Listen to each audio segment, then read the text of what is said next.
Siamai a croeso. Ei, neis y bod yn ôl. Ydy, mae neis. Da ni ddim wedi bod yn y studio yma efo'n gilydd ers amser maith. Amser maith. Ei, dyma beth sydd ar y raglen heddiw. Mae Nansi fach nôl yn y gegin. Tomo, cyflwynydd newydd Radio Cymru, ydy yn gwestai heddiw. Mae Adam Gilder yn siarad am homofonau. Morgan Sleeper ydy ein dysgwr o dramor heddiw. Am hanes gydag Eilir Jones.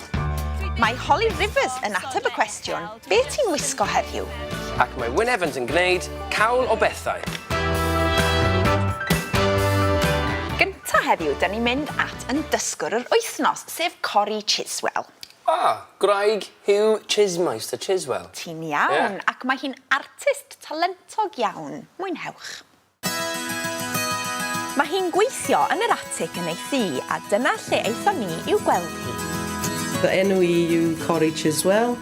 Dwi'n dod o'r Alban yn wreiddiol.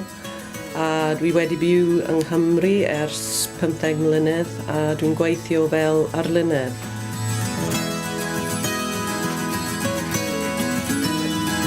Dechreuais I ddysgu Cymraeg tua blwyddyn ar ôl cyrraedd yng Nghaerdydd ac roedd fy ngŵr yn siarad Cymraeg, felly ro'n i'n meddwl roedd rhaid I fi. A dwi'n meddwl os ti'n dod I fyw mewn wlad, dyle ti dysgu'r iaith. Ac wrth gwrs mae plant a fi, mae nhw yn yr ysgol Cymraeg, felly dwi'n dysgu gyda nhw ac darllen llyfrau gyda nhw. Ac dwi'n ffindio, dwi'n dysgu mwy trwy'r amser a dwi'n teimlo fel dwi'n ffordd bell I ffwrdd o fod yn rigol. Dwi'n paentio lot o bobl. Dwi ddim yn cael trafferth fel arfer I perswadio pobl eistedd yn oed. Mae rai pobl yn meddwl jyst byddai byth yn neud a mae rai pobl yn hapus I neud Felly mae rhaid I ti jyst ffindio hynny mas. Pan mae rhywun yn dod I eistedd gyda ti. Pan dwi'n paentio pobl yn noeth, mae'r dwylo a'r thraed peth mwyaf anodd I baentio.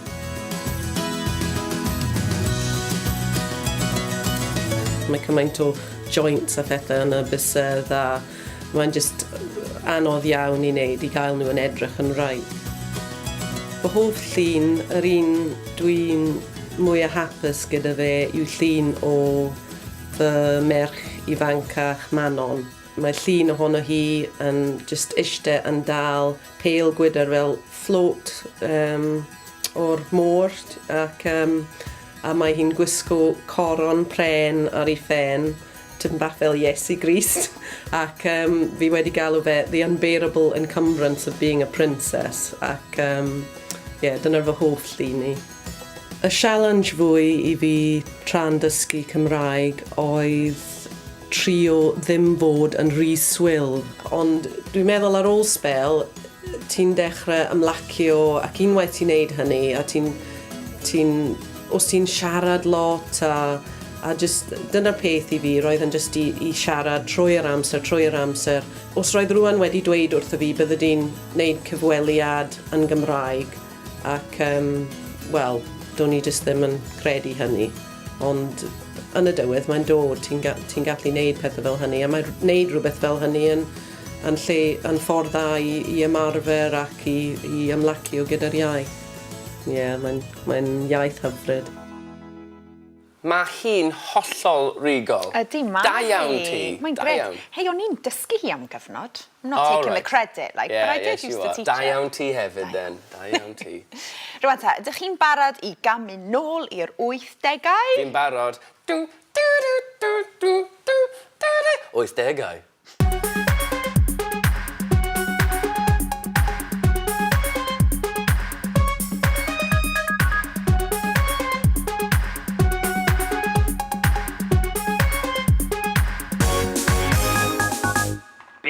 Na, dwi mewn cyfarfod busnes.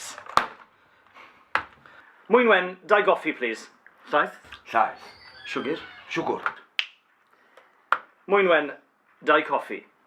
Crib, llaeth a siwgr. Busnes. Busnes. Mae angen mwy o olew yn yr igwlym. Mae yna bris.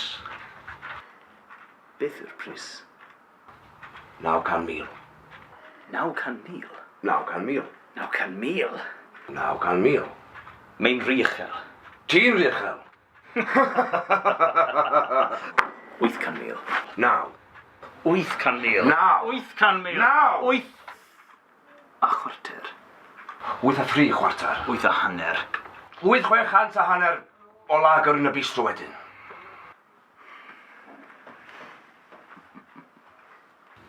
Deal. Business. Mwynwen, cigars, please. Na. Ma asthma.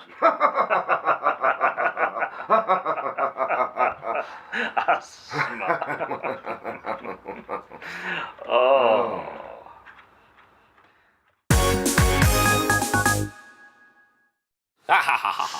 Business. I love those boys. Maen nhw'n gred. Yeah.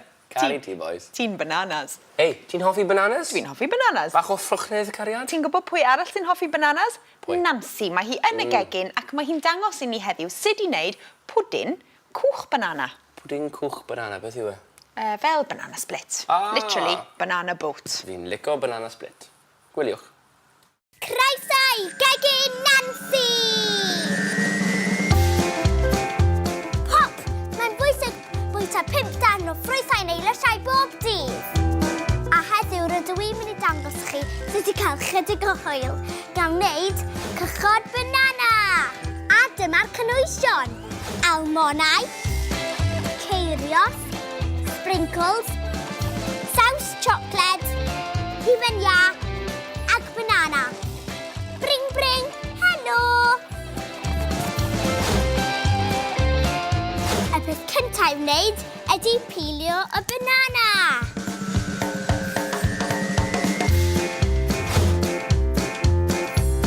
Ac yn ail, torrwch e yn ei hanner.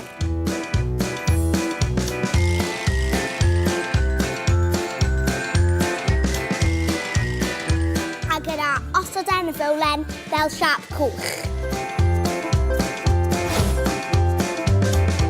Y peth nesaf i'w wneud yw rhoi y hufen iâ ar ben y cwch gan ddefnyddio rhain. Mae Cegin Nansi yn dod ac yn daglos fel hyn. Yeah.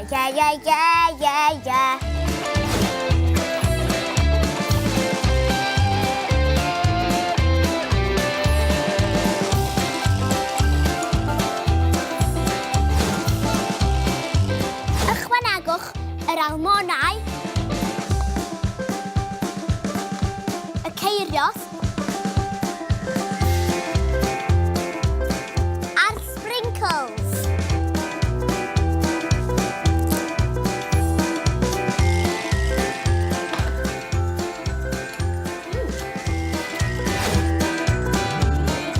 Ac i orffen y saws siocled ar ben y cyfan.